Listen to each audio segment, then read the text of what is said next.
kenyataannya ketika saya berada di kelompok-kelompok seperti itu, yang paling dibenci adalah dakwah salafi. Kenapa? Ya, karena penentangannya itu berhujah. Kalau yang lain itu mudah dipatahkan kalau dialog. Dan saya dulu, nih maaf saja, waktu menjadi utusan JI, PDB sekali ditandakan. Saya hanya berdua. Ini menghadapi jamaah tabligh satu masjid, isinya kayak seperti ini, berdua aja. Itu separohnya goncang itu. Padahal ada syekhnya dari Madinah datang. Pokoknya bahasa Arab kita mau berantakan, yang penting pede. Selesai pengajian, selesai dialog di Masjid Sandakan, besoknya pindah ke masjid satu lagi di BDC namanya. Saya lagi wudhu, itu nggak mulai jamaah. Itu isinya tabligh semua. Rupanya nunggu saya jadi imam. Rupanya dialog kemarin kalah rupanya. Itu jadi tabligh apa semua itu istilah kami dulu kecil. Tapi kalau ngadepin dakwah salaf kecil. Saya yang kecil. Ini saya rasakan ketika di Australia.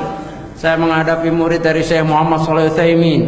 Contoh misalnya, saya kasih contoh kasus satu yang doktrin yang paling ampuh di kalangan takfiri, yaitu mengkafirkan hukumah pemerintah tadi seperti Saudi, Indonesia itu kafir. Bahkan ada fatwa terbaru dari kelompok-kelompok yang saya nggak sebut namanya.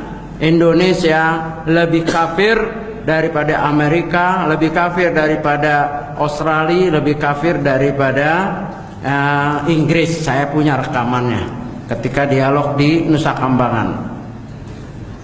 Nah, memang kami dulu begitu. Nah, apa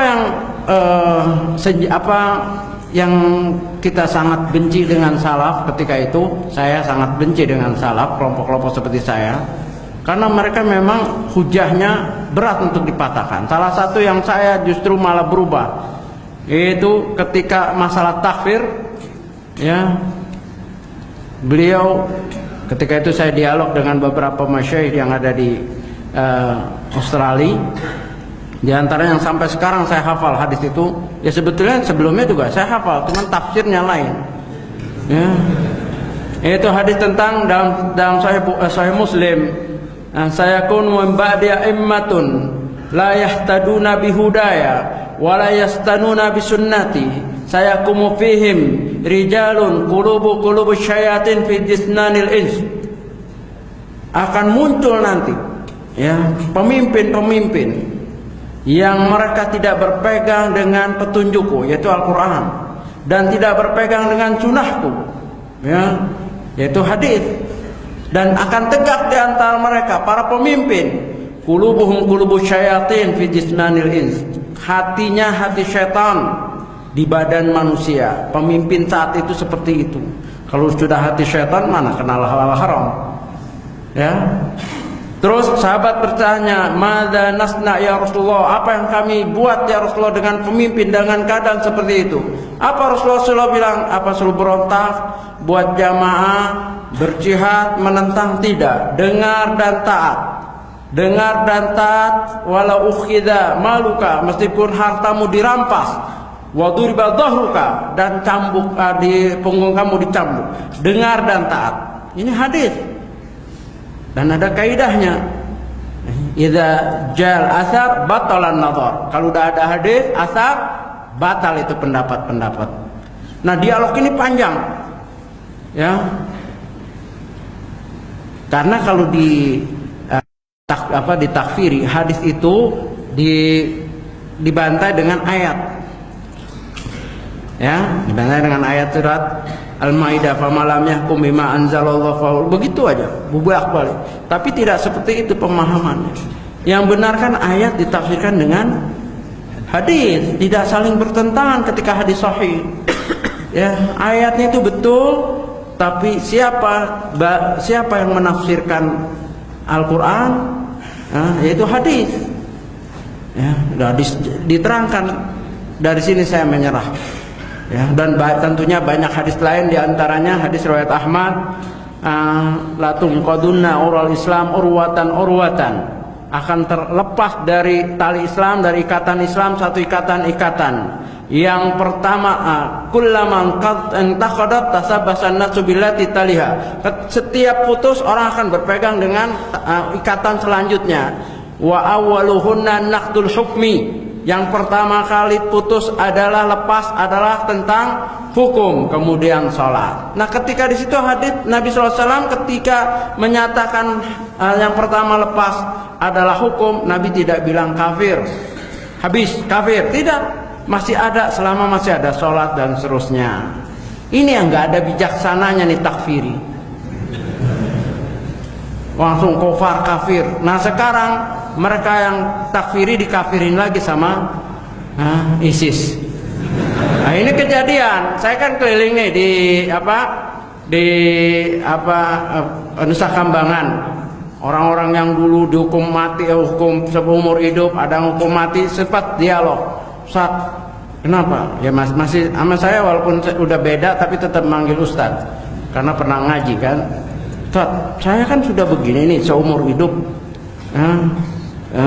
Sekarang saya dikafirkan lagi sama tolong orang itu katanya. Lah, iya kenapa? Karena saya sekarang sudah dijadikan imam. Karena seumur hidup jadi hafalannya udah bagus lah jadi imam.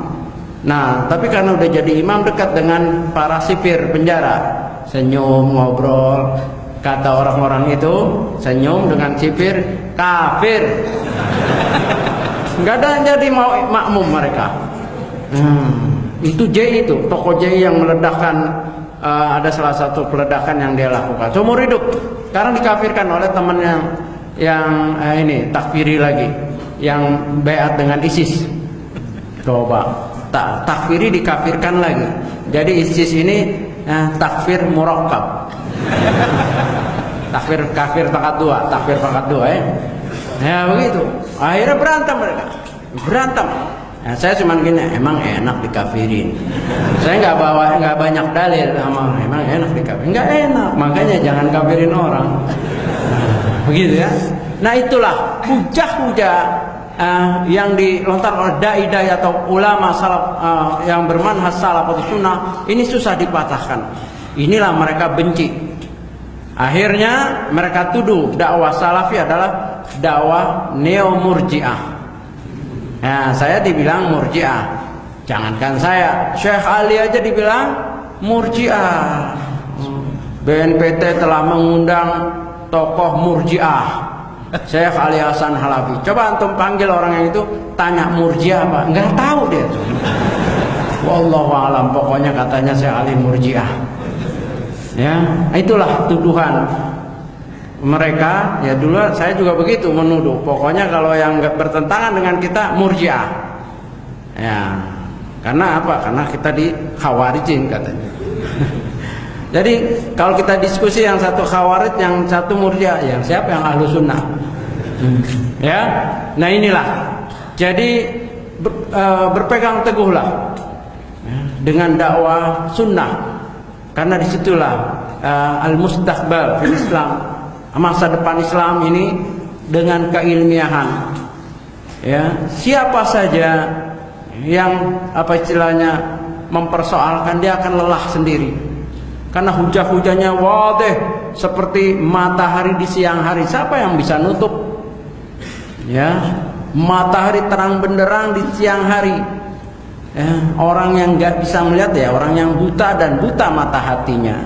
Mudah-mudahan kita doakan mereka mendapat hidayah. Kita berdakwah mengadakan ini karena kecintaan kita kepada mereka, kecintaan kita kepada Allah. Itu dasar yang paling kuat. Karena memang hadisnya menyatakan la yu'minu ahadukum hatta yuhibba li akhi ma yuhibbu li nafsihi. Ya, tidak sempurna iman seseorang ya sebelum dia mencintai apa yang baik untuk saudaranya sebagaimana apa yang baik untuk dirinya. Jadi ingat, kita berbuat seperti ini, bicara ini, dasarnya adalah kecintaan dengan saudara-saudara kita untuk bisa meraih jalan yang hak ini sampai mati. Wallahu a'lam.